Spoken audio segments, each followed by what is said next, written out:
제가 이제 방금 광고를 하나 보고 왔는데 이게 withoutwar.org 전쟁 없는 세상이라는 곳에서 만든 광고입니다. 이 광고의 내용은 전쟁 없는 세상을 위해서 병역 거부 운동을 후원해 달래요. 바로 그 얘기 듣자마자 저는 이제 의문이 든 거죠. 병역 거부 운동이 전쟁 없는 세상을 가져다 줄까요? 전쟁이 왜 일어나나요? 내가 원해서 일어나나요? 물론 그럴 수도 있는데 이제 대부분의 경우는 이제 상대가 날 공격하기 때문에 날 방어를 하다 보니까 이제 전쟁이 일어납니다. 그러려면 전쟁을 어떻게 하면 그럼 막을 수 있나요? 상대가 나를 공격하지 않도록 해야겠죠. 상대가 나를 공격하지 않도록 하려면 어떻게 해야 되나요? 상대에게 나를 공격해도 너는 날 이길 수 없다는 걸 분명하게 인지시켜줘야 됩니다. 그게 유일한 방법이에요. 그러려면 어떻게 해야 되나요? 당연히 국방력을 키워야겠죠. 국제사회는 완전 약육강식 논리예요. 개인과 개인의 갈등은 이랑 달라요. 제가 이제 예를 들어서 이제 길을 가다가 폭행을 당했어요. 그러면 어떻게 해야 되나요? 경찰에 신고를 하죠. 뭐 제가 이웃과의 지금 갈등이 있어요. 그러면은 뭐 민원을 넣거나 아니면은 이제 더 나아가서는 소송을 할 수 있겠죠. 그렇게 되면 이제 국가가 강제적으로 이 갈등을 해결을 해줍니다. 근데 국제사회는 그런 게 있나요? 유엔이 있죠. 유엔이 있는데 유엔 말을 듣나요? 북한을 보세요. 유엔이 북한 보고 이제 비핵화라고 그렇게 얘기해도 북한은 아직까지도 이제 비핵화 의지가 없어요. 그것만 있나요? 뭐 최근에 근래에도 이제 러시아가 크림반도를 꾹꾹하고 중국이 남중국해에서 난리를 쳐도 방법이 없는 거예요. 이걸 해결할 수 있는. 저희 뭐 2차 대전 저희 마지막에 저희를 해방시킨 것도 해방시켜주고 일본으로부터 해방시켜주고 일본이랑 전쟁을 끝낸 것도 반전 시위가 아니었어요. 핵무기였지. 그나마 이제 이 국제사회랑 비슷하게 돌아갔던 게 제 인생 경험상 보면 학창 시절이었던 것 같아요. 제가 이제 남학교를 6년을 다녔는데 어, 전쟁터였어요, 사실. 양아치들도 엄청 많고 걔들이 이제 괴롭히는 거죠, 그 애들을.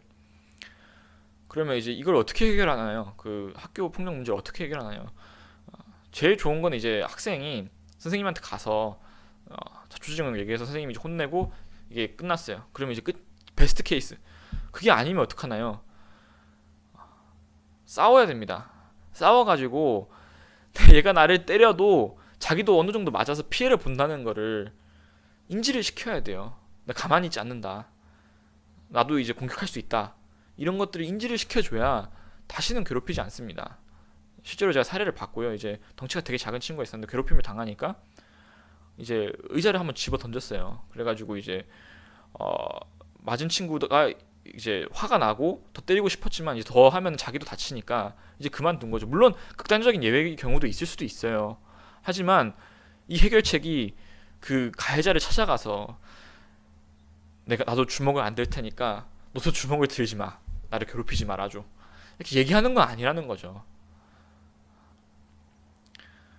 한국의 전쟁은 왜 일어났나요? 정말 다양한 이유가 있겠죠. 그런데 꼭 이제 역사책에서 거론되는 이야기가 이제 에치슨 선언이라는 게 있습니다. 에치슨 선언이 뭐냐면 당시 이제 미국이 그 자유주의 방어선을 이제 만드는데 거기에 그 선이 이제 일본하고 한반도 사이로 지나가요. 한반도가 안 들어가게 돼버린 거죠. 그러니까 이제 북한이 뭐라고 그때 판단을 했냐면 전쟁이 일어나도 미국이 한국을 도와줄 의지가 없다고 판단을 했어요. 그러니까 자기들은 이제 중러시아 도와주고 원래부터 군사력이 강했고 그러니까 당연히 전쟁을 해도 자기들이 이기고 통일을 할 수 있다고 생각을 한 거예요. 그래서 전쟁이 일어난 거예요. 이길 수 있다고 생각해서. 실제로 그 당시에 이제 미국이 한국을 안 도와줬으면 이겼겠죠. 그리고 통일이 됐겠죠. 지금 그러면 전쟁이 왜 한국은 왜 이렇게 평화롭나요? 하면 딱 하나예요. 이제 그때 6.25 전쟁이 끝나고 나서 이승만 대통령이 한미 상호 방위 협정을 맺어요. 그게 이제 그러면서 이제 그 주한 미군이 한국에 주둔을 함으로써 한국이랑 전쟁을 하는 나라는 미국이랑 전쟁을 하는 것처럼 돼버렸어요. 실제로 구조적으로. 그러니까 아무도 한국을 건드릴 수가 없는 거예요. 제가 이제 병역 거부 운동 자체에 대해서 반대하는 사람은 아니에요.